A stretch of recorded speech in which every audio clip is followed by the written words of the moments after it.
I mean, just steps into it with every ounce of his body.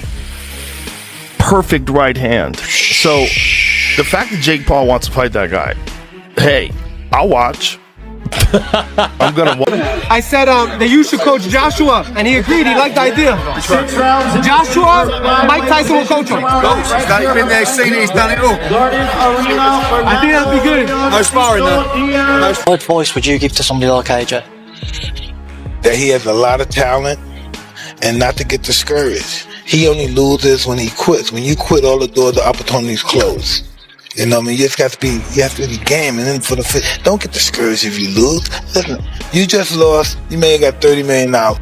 Joe Rogan recently reacted to reports that Anthony Joshua has been training with Mike Tyson, and he said it proves just how seriously Joshua is taking the upcoming fight with Jake Paul. According to Rogan, if Joshua steps into the ring with that level of preparation, he could overwhelm Jake very quickly because of the huge size difference and Joshua's far greater experience. Rogan pointed out that Jake Paul has never faced a real heavyweight at Joshua's level before, and this fight puts him in a situation he's never dealt with. Facing someone as big, strong, and seasoned as Joshua, Rogan warned, is a completely different world from anything Jake has seen in his boxing career. There's not a chance that Anthony Joshua is not going to just lose the weight beforehand. He's not going to come in drained. What he's going to do is just do extra cardio, and that's just going to make him more dangerous. He's going to be terrifying, and he's going to have a lot to prove. He's going to be very angry that Jake Paul wants to fight him. Jake Paul talks about wanting to shock the world and inspire young fighters. He says he hopes people see his decision to face someone as big as Anthony Joshua as proof that anything is possible. But even while he speaks confidently, you can tell he understands how extreme the size difference really is. He even jokes that he has to look up just to make eye contact with Joshua. Jake tries to bring his usual energy, acting fearless, staying loud, and selling belief in himself. He wants fans to think confidence alone can push him through a fight with a man who has held world titles and knocked out top-level opponents. His message is about courage and taking big risks to chase big goals, but there's a hard reality underneath all of that. The gap between motivation and what happens inside the ring is enormous. Especially when the opponent is a true heavyweight with real knockout power and years of experience at the highest level. Of the year, you, Anthony Joshua, how we doing?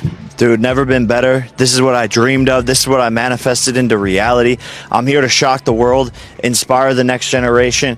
We're in the Heat arena. I'm a big Heat fan. Miami's on fire. This is my first pro fight, was in Miami against Gibb. I'm bringing that same energy here. First round KO. And the Schmo interviewed you there when you fought Gibb. It was on Fight TV. We've been with you along the way. Not very many times you're looking up at a face-off. So what did you make of looking up for one of the very first times at a face-off right here? Just looking up at Daddy there and just seeing, you know, how big he is, and just my eyes were kind of going into his nipples and stuff, which I kind of liked. And then basically I was just like, whoa, he's big in that. And then, yeah, I can't believe how tall he is.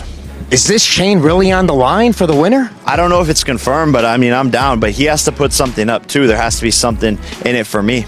You say this is the biggest upset that's going to be in boxing history, right up there with 42-1 with Buster Douglas. Yep. What is the headline going to be when you knock this guy out and he's laying on the canvas?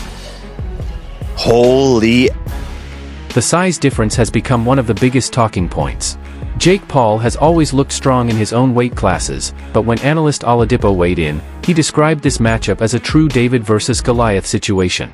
Anthony Joshua isn't just taller, he carries a heavyweight frame that has been built through years of elite training and competition.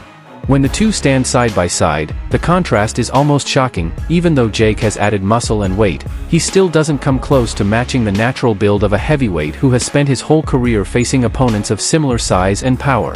Oladipo points out that fans are about to witness something rare, a fighter coming up from a much smaller background stepping in against a man who looks like he belongs in a completely different category.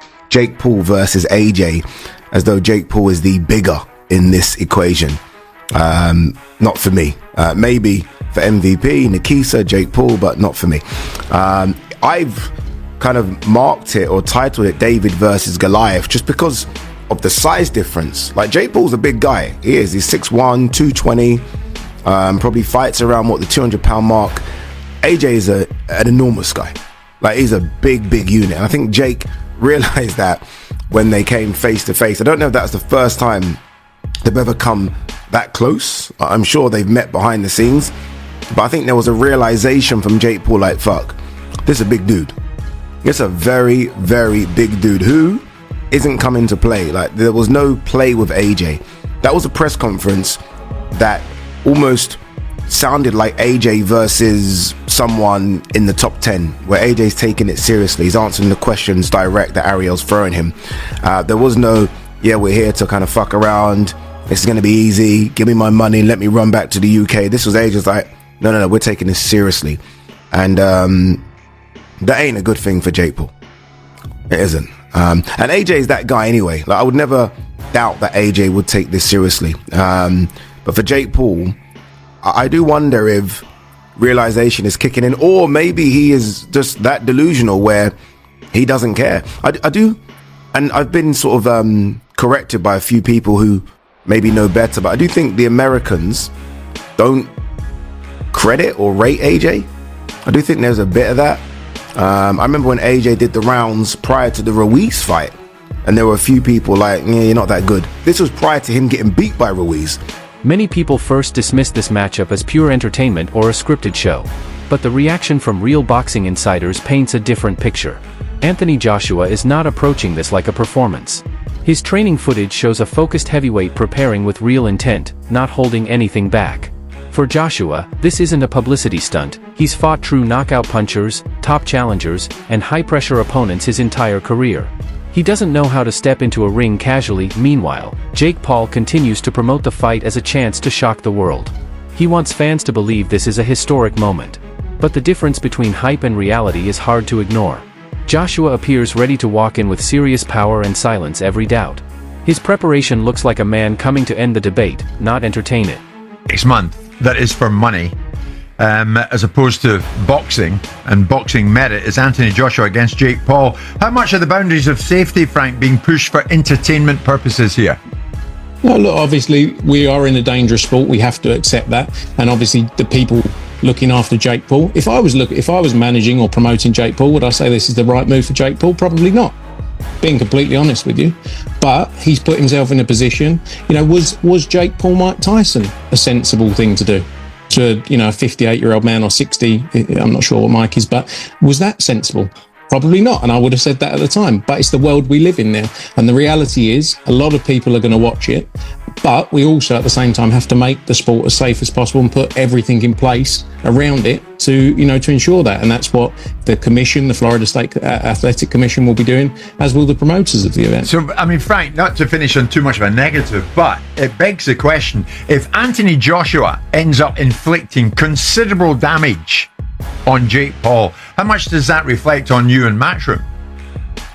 I think we go into the fight, we got offered a proposition to do this fight. Anthony Joshua accepted it. Jake Paul's put himself in a position to take that fight, you know, and that's the reality, you know, Jake Paul. But we all want everything we do in this sport, we want to make it as safe as we possibly can, but we have to accept the risks attached to it. And this is risky, isn't it? Yeah, look, it is risky. I think Jake Paul's crazy. I think he's delusional. But respect to him for doing it, and he's getting a load of money. And Frank, sorry, just to silence all the doubters here, you know, a lot of people saying this can't be real, you know, Anthony Joshua going in there, it must be an exhibition, or Anthony Joshua's it's going to be choreographed and Anthony's going to carry him through a couple of rounds. I know Anthony Joshua, just to silence all those doubters, he's going to go in there to do a job, right?